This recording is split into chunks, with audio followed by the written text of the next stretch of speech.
I'm Master Saturn. Thank you for joining me for another BDSM United podcast in our Kink Ethics 101 series, where we're continuing to look at a little bit more of the history of ethics.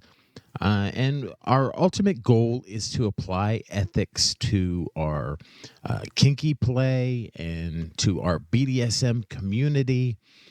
Just trying to get a grasp of how we act, how we behave, what things that we think are good and what things we think as a culture are bad, and just using our intellect and using our reason and logic to be able to determine what those things are and to have really good, clear, concise reasons why we feel things are good and why we feel things are bad, and kind of what that consensus is. And so learning about ethics is imperative to our community. Today we want to look at Aristotle. We looked at Socrates, we looked at Plato. The next Greek philosopher from history we want to look at is Aristotle.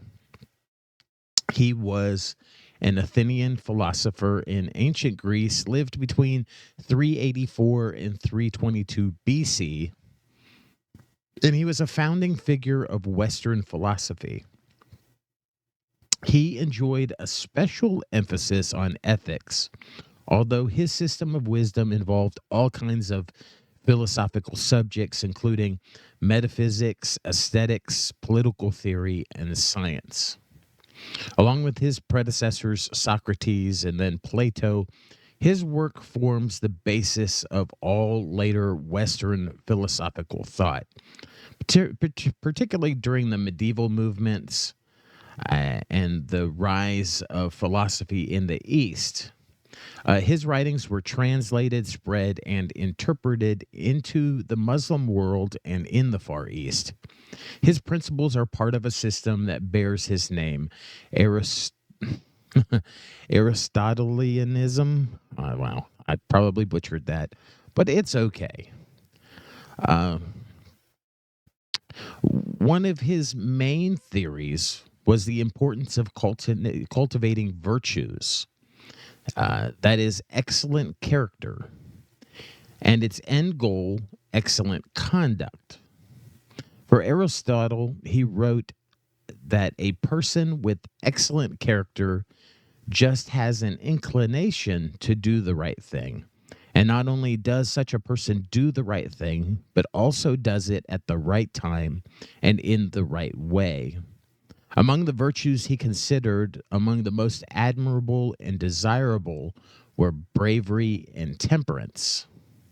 Mastering these virtues meant controlling one's appetites and carnal desires. Not sure if Aristotle would be super compatible with the kink and the BDSM community, but we'll have to just kind of see. And in some ways, history informs us of things that develop or unfold into other things. Aristotle went on to say that he attested that that acting is in a good, clean, virtuous way was a method to bring absolute, undeniable pleasure. Therefore, by rejecting the pleasures of food and flesh, for example, a human would find even more happiness in temperance. This was because for Aristotle, the highest aims are living well through virtue and the pursuit of that feeling of well-being or happiness, or living one's best life, flourishing and thriving instead of merely existing. In fact, good character was the very prescription for happiness. It's a direct line for Aristotle. Because Aristotle was a student of Plato, and Plato was a student of Socrates, naturally Aristotle's work was going to build on that of those influences. However, one way that Aristotle veered off on his own was in the realm of what virtues were the most important. Plato discussed four cardinal virtues: courage, temperance, justice, and prudence. But in his writings, Aristotle focused entirely on courage and temperance as the main virtues, while also discussing many second tier virtues, according to him. Practical wisdom or prudence was its own thing and something to heartily pursue. He also attested that all of the highest moral virtues require each other and that all are necessary and requiring of the intellectual or practical value. He also said that because of this, the happier life and the one of most virtue is that of a philosopher. Go figure. He really kind of, there's no ego there where he elevated his position to that of the most happiest life. And the most virtuous life is that of a philosopher. That would be like us saying a kinkster is going to be the very best. There's no bias there at all for us. So, what can we learn about Aristotle? Well, we can see how, ethics, how ethics was, got kind of built on these ideas that denying your flesh, denying pleasure was somehow virtuous. But, I just don't, I don't ultimately think that the two are mutually exclusive. I don't feel like, as a kinky person, I don't feel like having pleasure and like if you have pleasure that you can't also have virtue. Like I don't think that I think that's what we would call a false dichotomy, that you have to have one or the other, that you can't have both. So it's just, like I said, history informs us and shows us what people thought at the very foundations of ethics. And I think we'll see that, as we look more throughout the history of ethics, kind of building our own ethical values along the way and seeing where we came from, that we'll see a lot of these things where people have these thoughts. And I don't, it's hard to tell because I don't live in ancient Greece. It's hard to tell what were the influences. I don't have a degree in Greek philosophy, so I don't really know a lot of the background of early Greece. But, I do know more. I don't have a degree in it, but I do know more about BDSM history. I know that, some of the influences that influenced where we are now.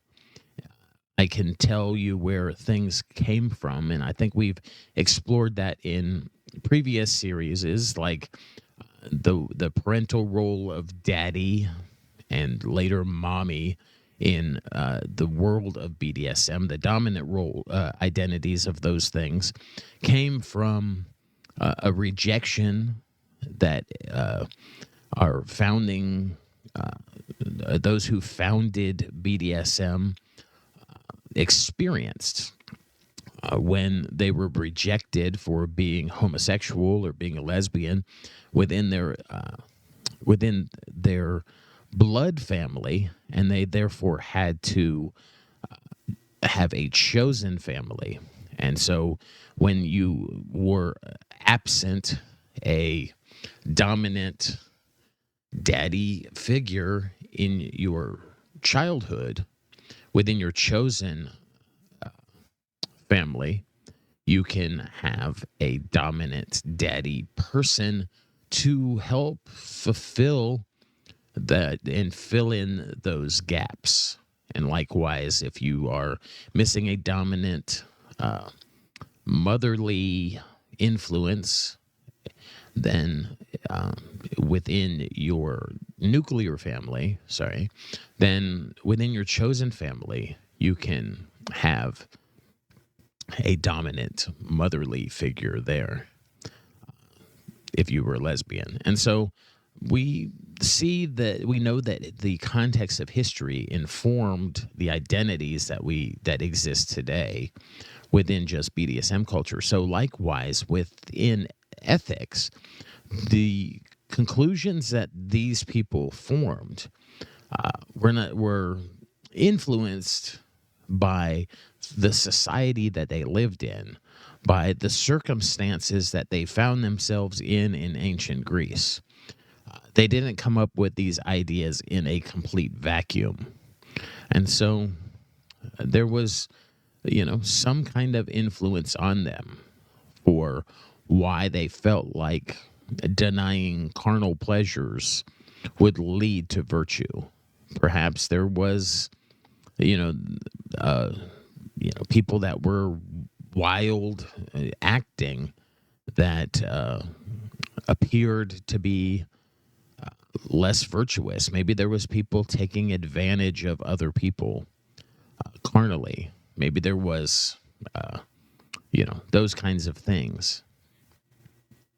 But, ethics were not merely theoretical as far as Aristotle or Socrates or Plato were concerned.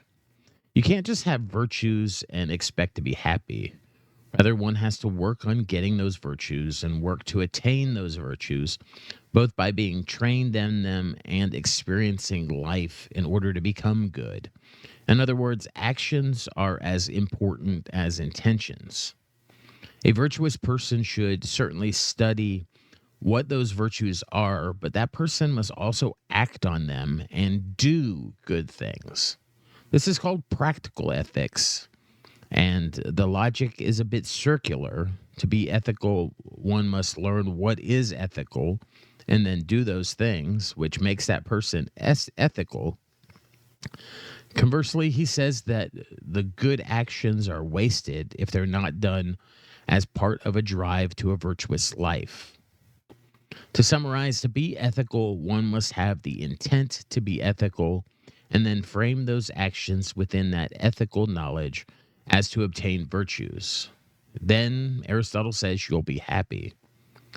And so I think part of that little bit of context that we were missing is this. Like all of his Greek counterparts, Aristotle was fascinated with breaking the soul down into parts. So there was a bit of a metaphysical thing going on that influenced the way that they viewed ethics. Aristotle separated the human soul, or the human nature as we call it, into two parts, the rational and the irrational parts. This is similar to the idea of nature versus nurture, and what I was talking about earlier by saying there were outside influences, that these people didn't just come up with these thoughts just out of thin air.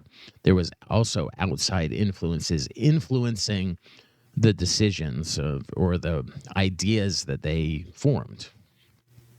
The rational part, according to Aristotle, includes your skills of reasoning through practical and theoretical concerns, and the irrational part decides your wants, your emotions, and your desires. The irrational aspect of the soul is something common to all living creatures, but that rational part is something that humans alone have.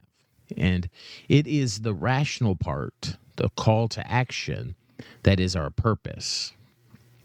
It is our mission to reason our way to virtues and to use virtues to get happy. So he was definitely putting an emphasis on less of the, he viewed that the carnal and the emotional and all of those kinds of things were a separate part of us that we would tame through rational means. So he was kind of getting in his head a little bit, I think. But, there is something to be said that we have to make choices to be ethical. We have to investigate what is ethical because, when we're caught up in our emotions, or caught up in, like in our world, when we're caught up in the frenzy, we can make all kinds of irrational and unsafe choices and do all kinds of shady things that we normally, if we sat down and thought about it rationally, would not view as good things to do. I'm Master Saturn. Thank you for joining me for this BDSM United podcast in our Kink Ethics 101 course.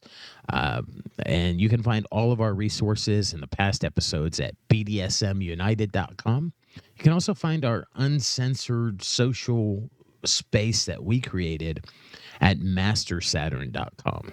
It was a joy speaking with you today, and I will talk with you again soon.